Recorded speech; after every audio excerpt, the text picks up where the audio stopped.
Hey everybody, welcome, welcome to Hidden Horror. Thank you for spending this time with me.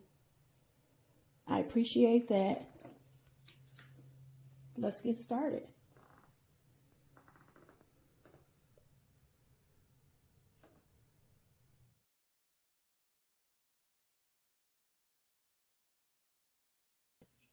Hey everybody, welcome to Hidden Horror. How are you guys doing today? How's your day going for a Wednesday? It's a beautiful day, right?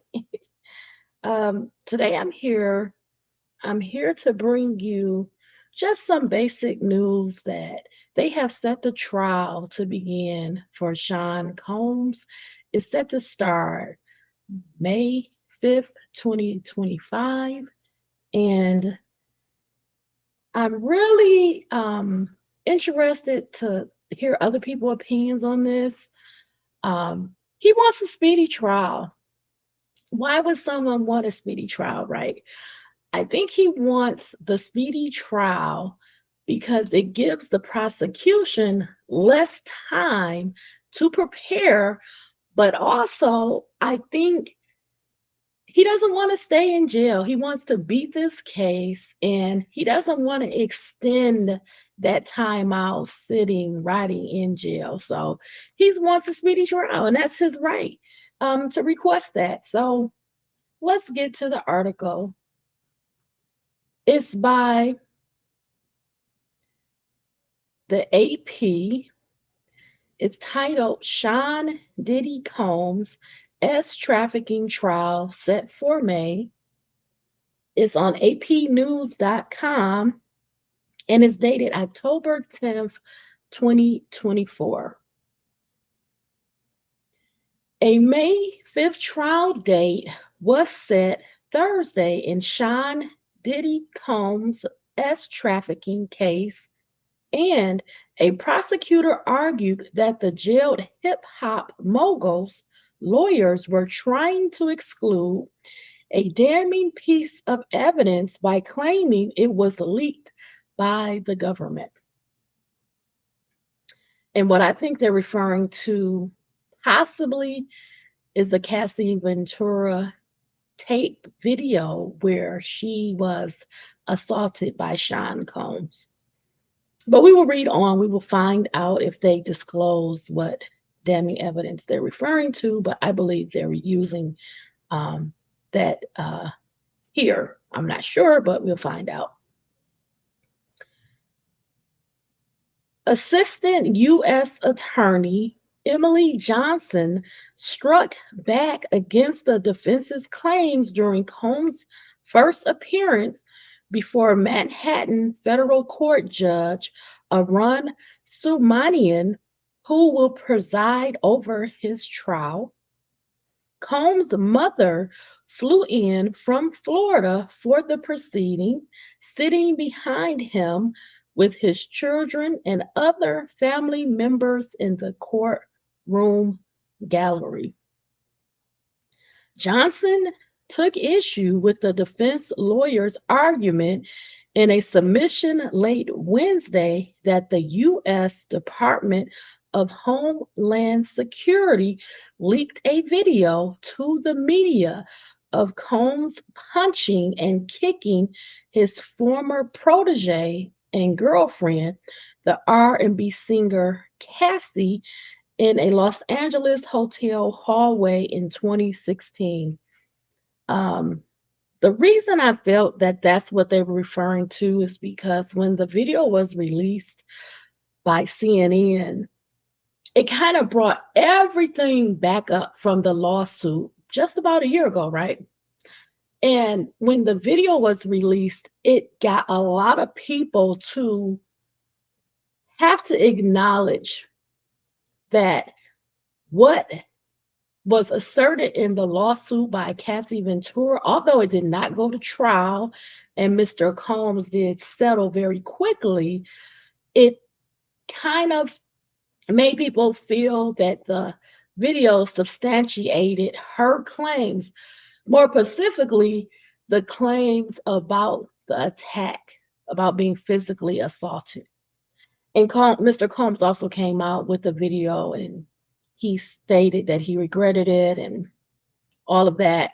But it gave it credence that some of the other allegations, some of the other accounts may be also true, and maybe even some of the victims in some of the other lawsuits, those accounts, similar acts of violence, assault, etc., may also be true.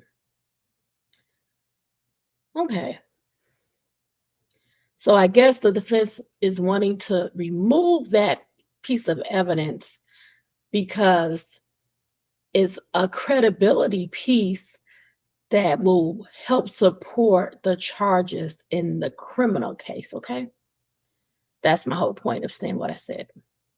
Combs' lawyer said the video aired by CNN in May and other alleged government leaks have led to damaging, highly prejudicial pretrial publicity that can only taint the jury pool and deprive Mr. Combs of his right to a fair trial. I think that's why you have jury selection. That's why you question the potential jurors. You really want to find out if they can be impartial.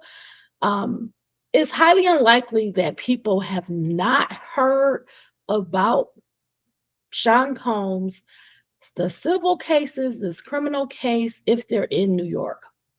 So if the jury is going to be picked amongst his peers in New York, it's highly likely that they would have either saw, read, or listened to some of the reports and allegations involving these type of charges relating to the violent acts, the alleged drugging, the alleged killings, um, the alleged violence, trafficking, etc. Okay. But Johnson urged the judge to see through the defense claims, calling them baseless and simply a means to try to exclude a damning piece of evidence from the trial. So I think the defense is saying that this is going to be evidence that's going to be prejudicial.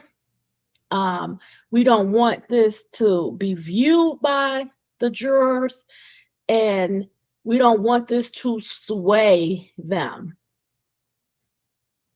And the prosecutor disagrees.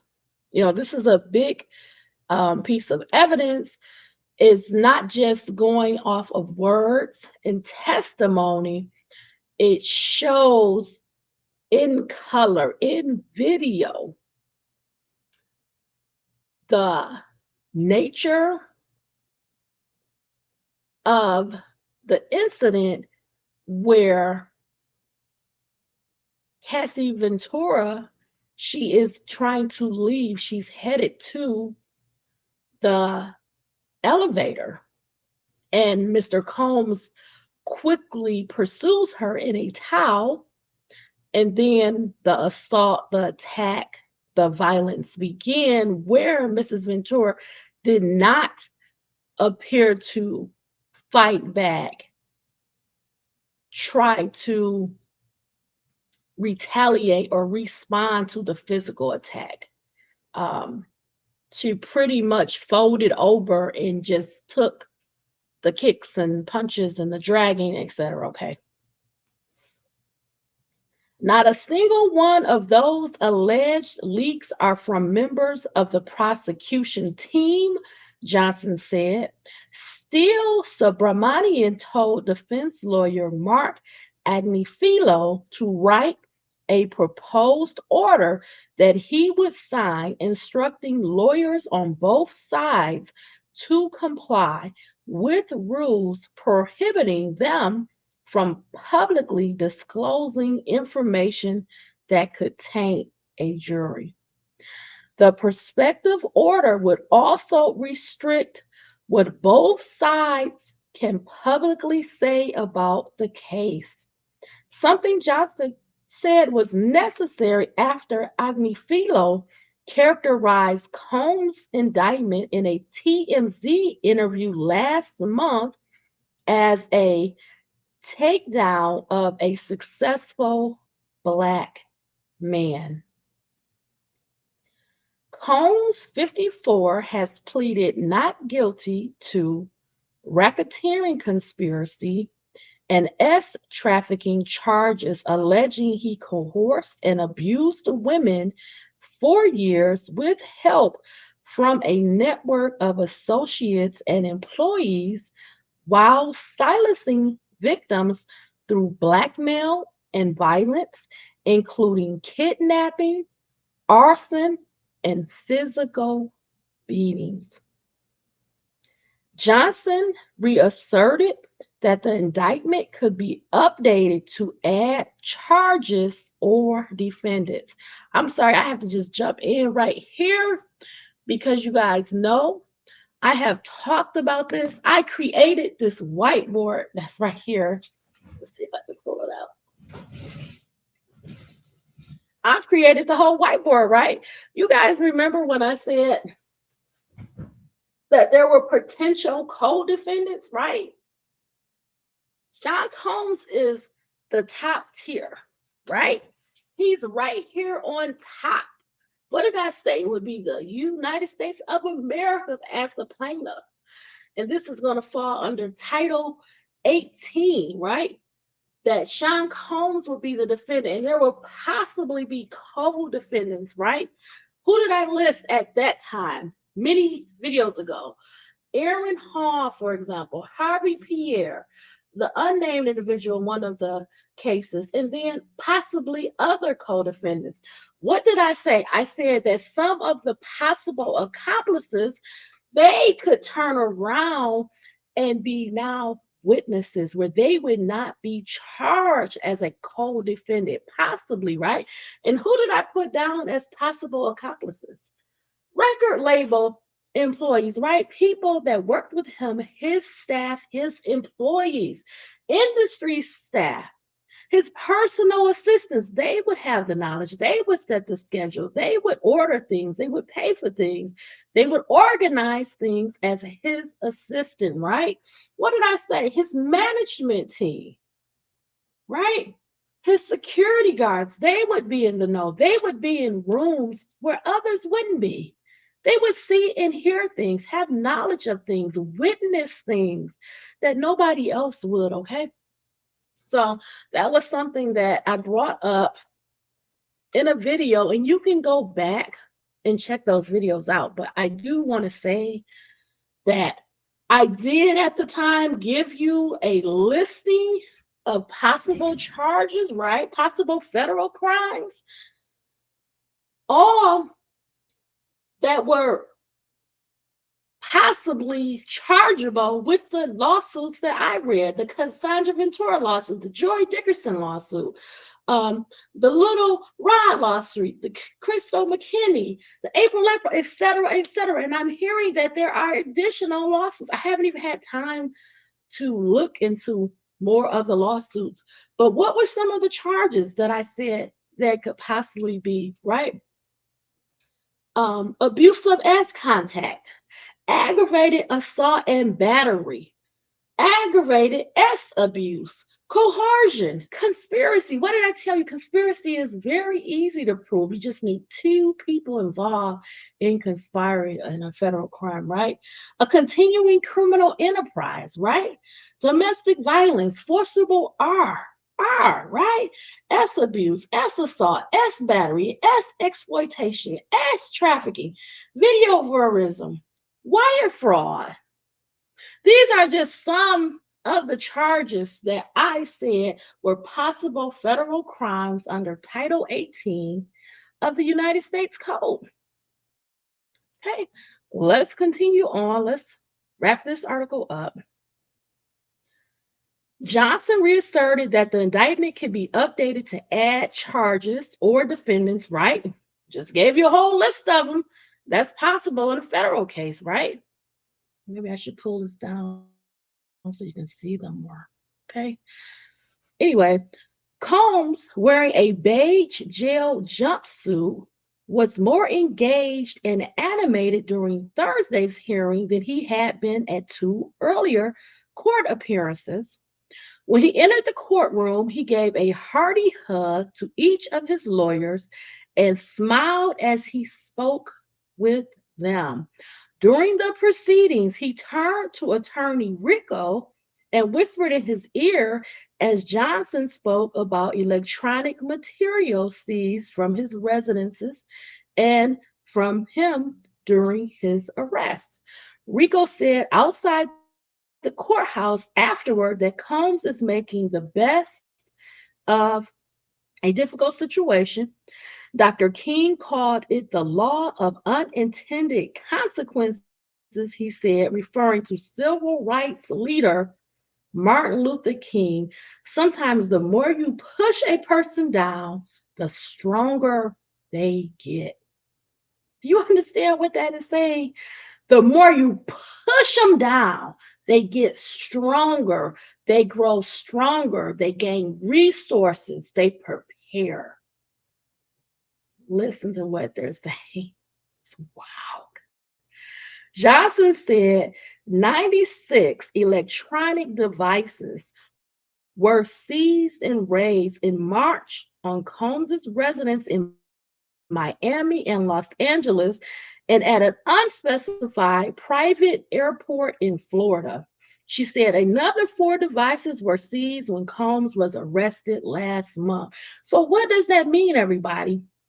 First off, when they did the dual raids, when they did the raid in California, when they did the raid in Florida, when I did that video, I told you, I said, listen, they are working together. They're doing the raid simultaneously, so one cannot call the other and say, get rid of the evidence. So they're raiding them both at the same time, right? I told you that. I told you that. I warned you that it was getting serious. And what did I say? There will be an arrest coming soon. And then here it is. I detailed possible charges. I detailed possible co-defendants. And I told you, where did I get this from? I read the lawsuits. I just looked at the lawsuits because they're going to take the known information, the alleged facts of these lawsuits, put them together, and these people will be witnesses, possible witnesses, even some of the potential accomplices. If they're sitting down, if they're doing interviews, if they have something that they can add, they may be a possible witness for the prosecution against Mr. Combs. Those possible accomplices can get deals where they don't do any time and they're not prosecuted. Because who do they want?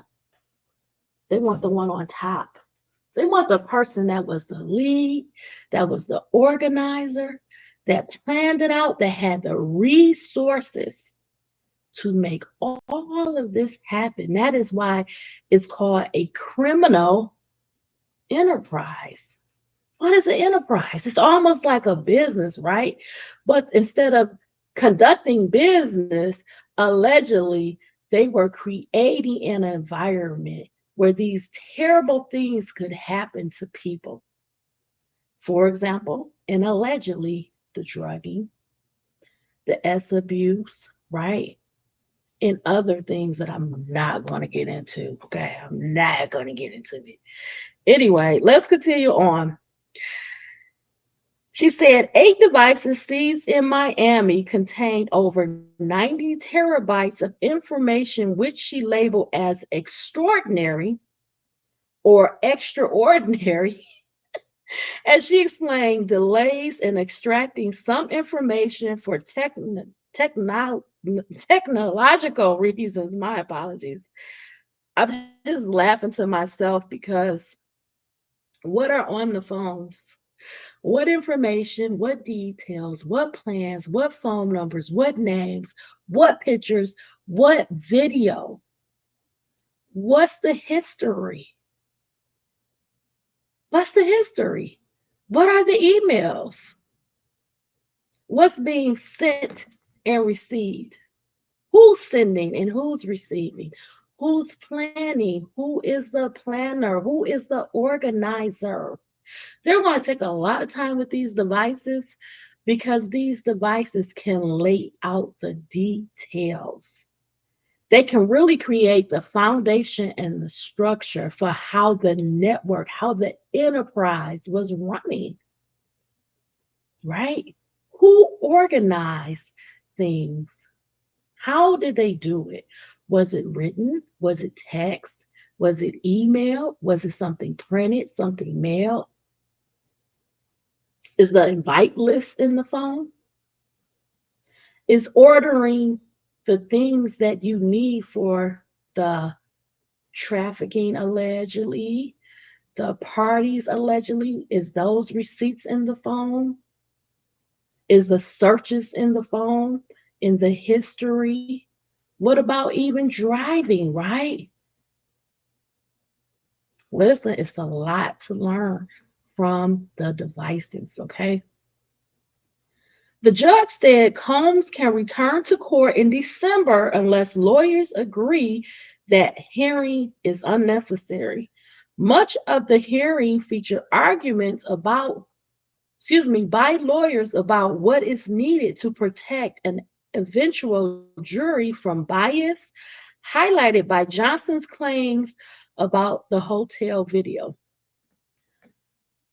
I think the video is just one piece of evidence. I think the bigger and greater issue is all of the news coverage. This is really picked up. So people are really going in on Mr. Combs and these allegations. It's one thing to have the video, and it's another thing for the media, for the social media part of it to be out there. I mean, there are so many videos every day being made. Uh, there are people that are talking, that are putting out information that may have had some knowledge or involvement in these alleged activities, and it's out every day. So I don't think that can slow down or stop. Um, I just don't see that coming back, getting pulled back. This is a sensational subject. This involves many, many high powered, wealthy, industry related people, very famous people, very rich, connected people. And people aren't going to stop talking about them. They're not going to stop talking about these allegations. They're not going to stop trying to uncover more. They're not going to stop trying to release names, release information, release photos, video. I mean, every day there's something in the media, in the news, and on these social networks about or related to Mr. Combs and these allegations. I don't think it can stop. It's just so far gone. Let's continue. After the video was broadcast, Combs posted a social media video apologizing, saying, "I was disgusted when I did it, and I'm disgusted now." Responding Wednesday night in a court filing to defense claims that the federal government had leaked the video to CNN, prosecutors told the judge that the government was not in possession of the video before it was aired on CNN. Because you got to remember, the video came out more than 6 months after the Cassie Ventura lawsuit. The lawsuit was in October of 2023. I believe the video came out in May of 2024. So I don't know. CNN said they were able to obtain it. They did not disclose any additional information. So I'm unaware of how CNN was able to obtain the video. But I was glad that they did because it gave credence and it supported what was in the lawsuit relating to that day, that claim of what happened to Cassie Ventura. Okay. After the video aired, Combs apologized, saying, I was disgusted when I did it. His lawyers have described the episode as a lover's quarrel. In Combs's indictment, prosecutors allege he tried to bribe a hotel security staffer to stay mum about the video. Now, in one of my past videos, I kind of brought this kind of up a little bit, and I wanted to hear people's opinions, their thoughts, asking them to comment because I was interested in, is there any responsibility to staff in the hotel, as they would have seen the incident if they had security watching those cameras? And also, because there was damage inside of the hotel, did anyone go and see this area? Did they play back the video? And part of the video, Cassie Ventura is seen as picking up a phone as if to call for help, assistance. You know, what is the hotel's responsibility in the incident? Did they ever call 911? Was there a report ever made um, when all of this incident happened? So those were just some of my thoughts. Um, okay, Combs' lawyers have been trying unsuccessfully to get the Bad Boy Records founder freed on bail. He has been held at a federal jail in Brooklyn since his September 16th arrest. So he's been in, in custody for about 30 days. He has attempted to receive bail. He has made some offers to be freed. I think this is too why he wants a speedy trial set for him. Um, I know he has the means to put up bail, and he has also very powerful friends that can help him in that endeavor financially, even if he didn't have the means. Um, I think in his case, because of the charges, I think they're trying to demonstrate a couple of things. One, is he a threat to the community? Is he a threat to possible victims?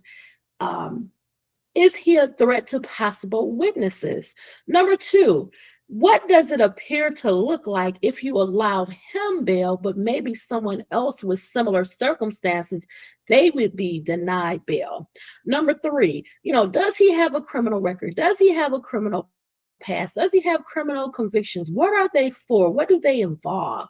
Number four, is there any type of known threats? Is there any type of known threats to the prosecutor, to victims, possibly witnesses, that would make it more likely that if he was given bail, that those could be followed through? Now, can someone, um, put out threats, hits, etc. through prison? Yes, it happens all the time through others, through other means, and writing over the phone. Um, sometimes there's just an understanding of what needs to happen for something to go away. So, in considering all of that, I think this is more than likely why Mr. Combs has not received bail, not because he doesn't have the ability to post it or keep himself within the United States. I read that he surrendered his passport, things like that. That is not the issue.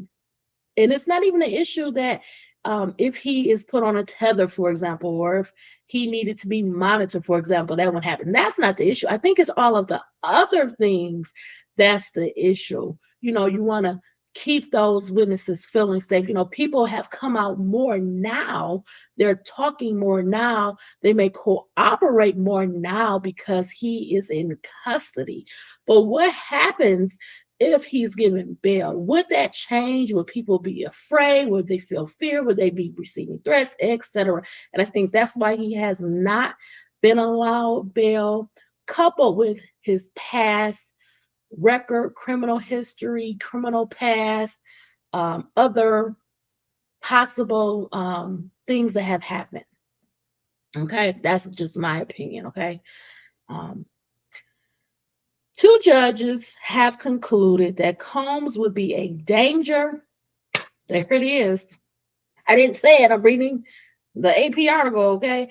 Two judges have concluded that Combs would be a danger to the community if he is released from the Metropolitan Detention Center, a facility that has been plagued by violence and dysfunction for years. At a bail hearing 3 weeks ago, a judge rejected a $50 million bail package, including home detention and electronic monitoring, after concluding that Combs was a threat to tamper with witnesses and obstruct a continuing investigation.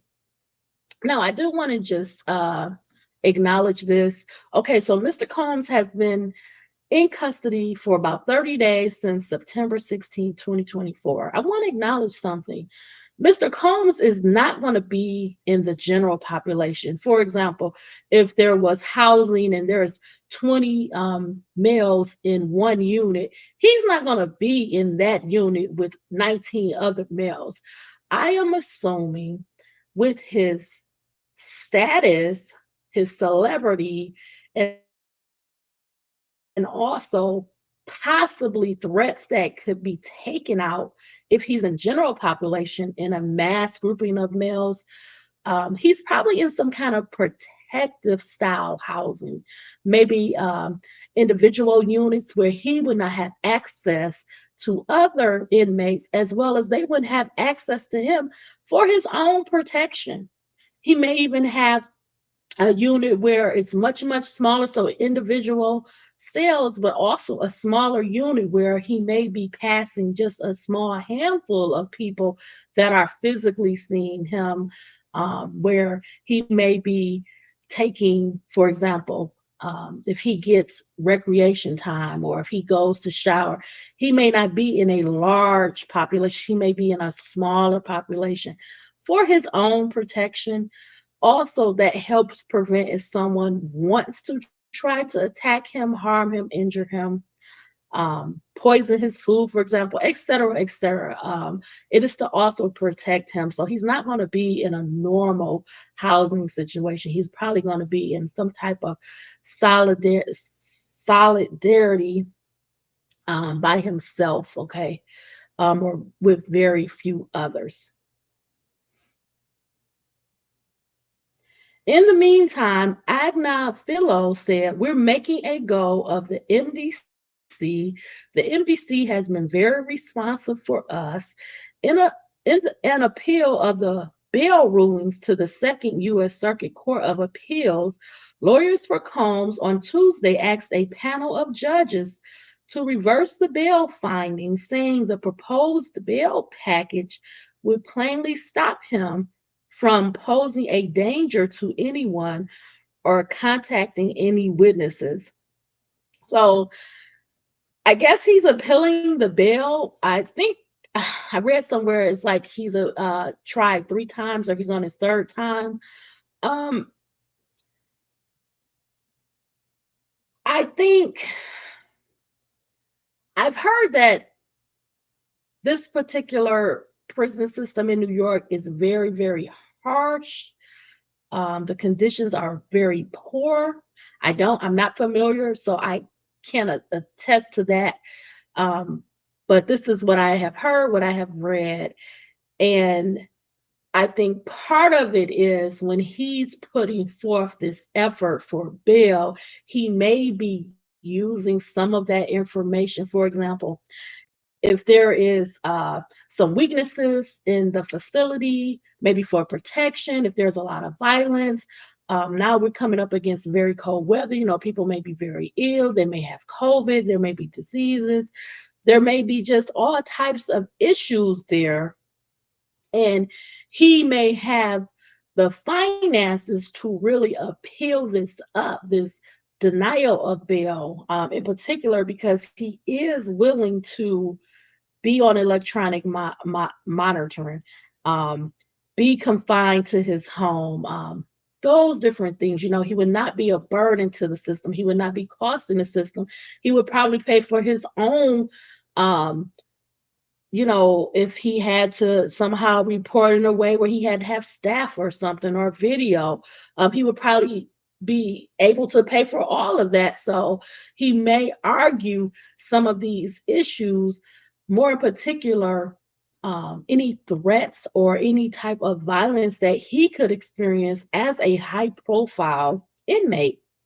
So um, he may, what I'm trying to say is he may have some um, reasoning behind asking for the bail, not just to be released, but because, if threats are made to him, if someone tries to injure or kill him, for example, while he's incarcerated, leading up into the trial, he's not convicted. He is charged with offenses, but he hasn't been convicted. So he may go to some of his resources to try to demonstrate that it's actually a threat, more of a threat for him and a safety issue for him to be incarcerated during this time while his case is proceeding through the criminal justice system.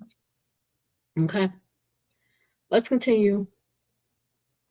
They urged the appeals court to reject the findings of a lower court judge who they said had endorsed the government's exaggerated rhetoric and ordered Mr. Combs detained. Now, this is something else that I can kind of add in. I can recall there was a statement made at one point by Mr. Combs's attorney that said he cooperated with the government, meaning he assisted them, he responded, he answered questions, he was open. Um, so maybe he's going to say part of when he goes for the bail appeal that he has cooperated, he has been open, he was working with them, he did respond. He did not have resistance to their investigation. And this is another reason why he can be released on bail with these stipulations, no contacting any witnesses, not leaving home, restricted access maybe to the internet and things, a whole list of things that he will have to comply with in order to get that bail to be at home. So, um, guys, tell me what you think. What do you think about it all? His trial starts. That's going to be about 7 months.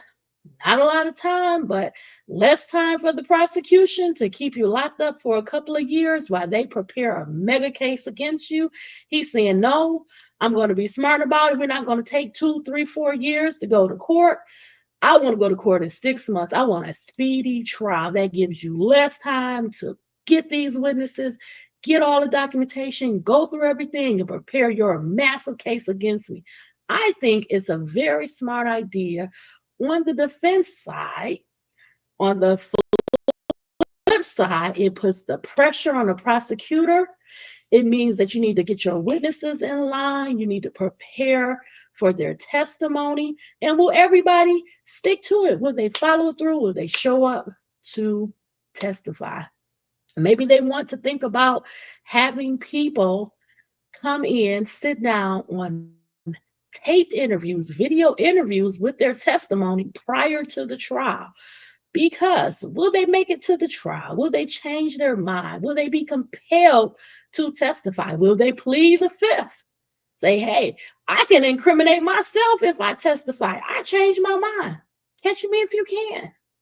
You just never know with witnesses. especially when you have these type of accusations.